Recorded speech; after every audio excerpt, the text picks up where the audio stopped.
Hello guys, welcome to my channel Learning Smart with Dipanita. I am Dipanita and we are going to discuss today the Canterbury Tales, a very important chapter in English literature where mostly questions are covered from in all kind of competitive exams. Questions come from here. So without wasting time, let's dive into one of the greatest works of English literature. Written in the late 14th century, this masterpiece is not just a collection of stories but a window into medieval life, culture, and society. So let's see the background in short. Geoffrey Chaucer, who is often called the father of English poetry, wrote the Canterbury Tales between 1387 and 1400. During this time, most serious writing in England was done in Latin or French, but Chaucer boldly chose to write in Middle English. Okay so उस time पे mainly Latin और French में ही लोग लिखते थे but Chausa ने choose किया कि नहीं मुझे लैटिन या फ्रेंच में नहीं लिखना है I will write in middle English so the language of the common people was middle English this decision made literature accessible to a wider audience and gave English a new literary prestige. So that is why we can say one more reason to call Chaucer the father of English literature. Okay, so the structure of the Canterbury Tales is like this that it is framed as a pilgrimage. A group of around 30 travelers meet at the Tabard Inn in Southwark, London. Before setting off for the Canterbury Cathedral, where they will visit the shrine of St. Thomas Becket. To pass the time on their journey, each pilgrim tells stories leading to a very lively collection of tales with different themes and styles.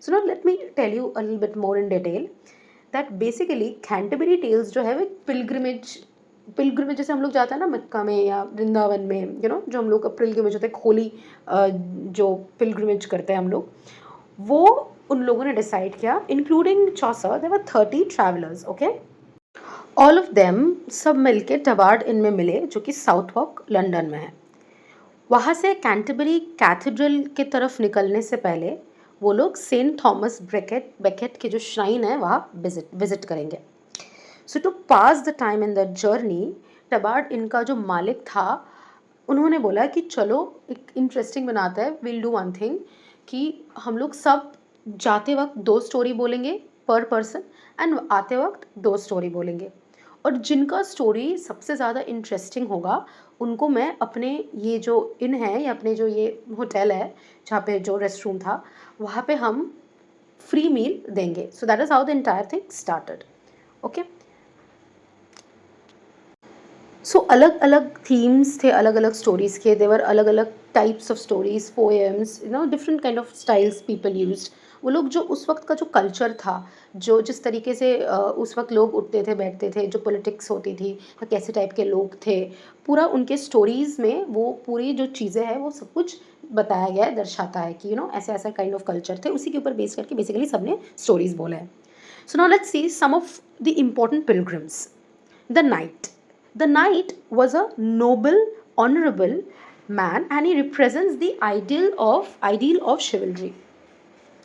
So, Miller जो थे वो काफ़ी loud थे अगले जो pilgrim थे he was kind of loud body and loves telling crude jokes बहुत ही हार्श जोक्स करते थे वो और wife of Bath is another character और another pilgrim who is very bold very witty and openly marriage के बारे में बात करते हैं वुमेन राइट्स के बारे में बात करते हैं उनका one of the most famous characters of the work is the wife of bath ठीक है मतलब ये जितने भी स्टोरीज हम पढ़ेंगे उनमें से एक मोस्ट फेमस कैरेक्टर जो है वो वाइफ ऑफ बाथ की स्टोरी की है और या फिर उनके बारे में बोला गया है next the parson a poor but virtuous clergy man is an example of through Christian values तो पार्सन की स्टोरी से या उनके पर्सनैलिटी से पता चलता है कि वो बहुत ज़्यादा क्रिश्चियनिटी में बिलीव करते हैं मानता है बहुत ज़्यादा the partner on the other hand the partner is corrupt selling fake religious relics to make money तो पार्टनर जो थे वो बहुत करप्ट थे मतलब वो रियल इंसान नहीं थे ऑनेस्ट नहीं थे वो करप्शन ज़्यादा करते थे पैसा बनाने के लिए वो कैसे भी बात करते थे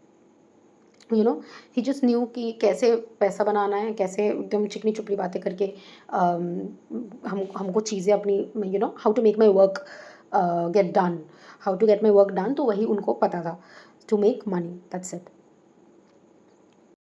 Through these characters, Chaucer paints a detailed and often humorous picture of 14th century English society. So ये सब कैरेक्टर्स से और उनकी स्टोरीज से चौसर हम लोग को दिखाना चाहते थे कि 14th सेंचुरी की जो इंग्लिश सोसाइटी थी वो कैसी थी. Okay. Now let's see the tales. The tales themselves are diverse in style and theme. अलग अलग स्टोरी, अलग अलग कहानियाँ जो अलग अलग कैरेक्टर्स बताते हैं, अलग अलग पिलग्रिम्स बताते हैं, वो अलग ही चीज़ें, अलग ही स्टाइल की होती है. थीम्स अलग होती है. किसी का मैरिज होता है तो किसी का पॉलिटिक्स होता है तो किसी का different different themes were the stories were based on it. All of them were mostly interesting. So now let's see the Knight's Tale. So the Knight is tells a noble romance about two knights who fall in love with the same woman, exploring themes of fate, love and honor. अभी अगर हम सब stories को explain करने जाएंगे तो be a long video, so I have tried to keep it in short. तो जो नाइट थे उनका जो स्टोरी था या फिर जो वो एक नोबल रोमांस था जहाँ पे वो दो नाइट्स के बारे में बताता है जो एक दूसरे के प्यार में पड़ता है. सेम वुमन, नॉट नॉट एक दूसरे के प्यार में, सॉरी, दो नाइट एक ही औरत के प्यार में पड़ता है. एंड वो एक्सप्लोर, जो उनका जो स्टोरी था, उनका मेन थीम था फेट, लव और ऑनर के ऊपर. Next is The Miller's Tale. The Miller's Tale, in contrast, is a very funny and bawdy story full of tricks, showing the earthy humor of common folk. तो Miller का जो tell था वो ये दर्शाता था कि तब के लोग कितने ज़्यादा ह्यूमरस थे, फ़नी थे, बट डाउन टू अर्थ थे. तो उसका स्टोरी थोड़ा सा फ़नी काइंड ऑफ था. The Wife of Bath's Tale. Now, The Wife of Bath's Tale combines a fairy tale, okay, like story with a powerful message about what woman, about what woman should feel, or what woman should mostly desire, sovereignty, respect in marriage. कि marriage में औरतों को क्या चाहिए होते हैं, respect चाहिए होते हैं, sovereignty चाहिए होती है, position चाहिए होती है, honor चाहिए होता है. तो इसी सब के बारे में वाइफ ऑफ बाथ का स्टोरी था. तो उनका जो थीम था वो बेसिकली बेस्ड था मैरिज के ऊपर. Next was the pardoner's tale. तो पार्डनर्स टेल एक मॉरल स्टोरी था जहाँ पे तीन लोग होते हैं जो डेथ को मारने पे निकलते हैं, बट वो लोग एक दूसरे को डिस्ट्रॉय कर देते हैं उनकी ग्रीड की वजह से. सो मतलब वो लोग एक ही चीज़ को कॉन्कर करना चाहते हैं जो कि डेथ है, पर एक दूसरे के अंदर इतना ज़्यादा उनका लालच है कि वो एक दूसरे को ही ख़त्म करने लग जाता है, मतलब ख़राब करने लग जाता है. ये हाईलाइट करता है थीम ऑफ करप्शन को और हिपोक्रेसी को जो कि चर्च में चलती थी. समझे कि वो लोग एक ही, उनका डायरेक्शन या उनका वो एक ही था, बट क्या होता था, इतना ज़्यादा करप्शन था उस वक्त चर्च में और हिपोक्रेसी था कि आपस में वो लोग मर मिटते थे. So that was the partner's tell.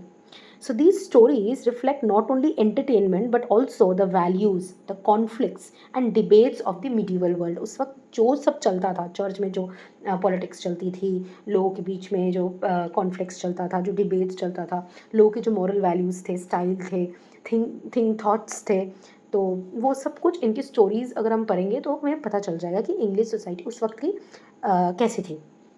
Okay. Now let's discuss the key themes of the Canterbury Tales. So the Chaucer's Canterbury Tales is rich with themes. It deals with love, greed, corruption, morality, religion, and the clash between social classes. One remarkable aspect in Chaucer's use of satire is that मतलब चौसर का जो most remarkable aspect था वो था उनका use of satire. वो बहुत ज़्यादा सटायर यूज़ करते थे. वो जो हिपोक्रेसीज थी, जो फ्लॉज थे सोसाइटी के, वो ह्यूमर के साथ, हार्श क्रिटिसिज्म मतलब अवॉइड करके वो ह्यूमरसली उन सब चीज़ों को एक्सपोज कर देते थे. मतलब होता है ना कि बहुत एकदम रूडली बोलना कि भाई ये लोग तो ऐसे ऐसे, ऐसा सोसाइटी था, ऐसा नहीं. वो बहुत ही ह्यूमरसली, लोग को पता भी नहीं चलेगा, हंसते हंसते वो उनको क्रिटिसाइज़ कर देंगे, उनका सच्चाई उनको बता देंगे. तो स्टोरीज़ में उन्होंने जो उस वक्त का मीडिएवल इंग्लैंड था, उस टाइम पूरा उन्होंने अपने ह्यूमरस वे में सटायर यूज़ करके अपने स्टोरीज़ में, अपने राइटिंग्स में बोला है. Stylistically, the tales are mostly written in rhyming couplets. We'll discuss that, but let's just in short see the key things. Love and marriage, like we can see in The Knight's Tale, The Wife of Bath's Tale. Greed and corruption, जो हमें Partner's Tale में दिखता है. Morality and religion, also we can see in Partner's Tale. Satire of church and society, seen in Partner's Tale. All these are the key things. Now the style, mostly rhyming couplets in iambic pentameter is used in the thing.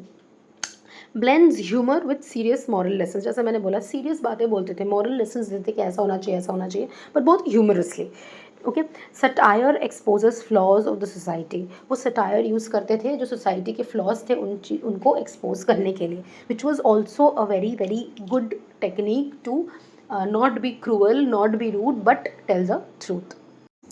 So, if you talk about the legacy of Chaucer, Chaucer never finished the all 120 tales he originally planned. He planned कि हम सारे tales complete करेंगे, पर वो complete नहीं कर पाए. So the Canterbury Tales, although it is not completed, but it remains a very very important cornerstone of English literature. It gave voice to everyday people, captured the spirit of Middle Ages कि कैसे लोग थे, क्या चल रहा था, कर क्या उस वक्त ठीक किया जा सकता था, and it influenced countless writers who came after Chaucer. So today it is studied not for its stories but also insight into human nature and society. So अगर आपको ट्रूली इंग्लिश लिटरेचर के बारे में जानना है तो कैंटरबरी टेल्स आप पढ़ सकते हो, उसको आप एक्सप्लोर करो, उसके बारे में और जानो, उसके टेल्स को डिटेल्स में पढ़ो. तो आई थिंक आपको मिडीवल इंग्लिश एज के बारे में और ज़्यादा पता लगेगा, कैसे लोग थे, क्या थे, और लिटरेचर के बारे में आपको और अच्छे से पता लगे कैसे राइटिंग्स होती थी, क्या था क्या नहीं. सो it is really a good book. You can give it a reading.